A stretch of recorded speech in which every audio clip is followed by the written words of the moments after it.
Pinupuri ka namin, O Diyos, Ama, Anak, at Espiritu Santo.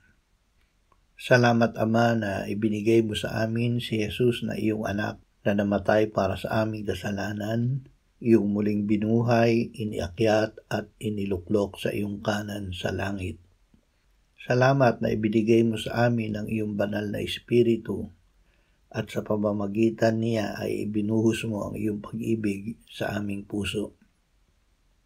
Ama, alisin mo ang aming takot na lumapit sa iyo. Salamat na si Jesus ngayon ay namamagitan para sa amin sa iyong harapan bilang aming tagapagtanggol. Amen.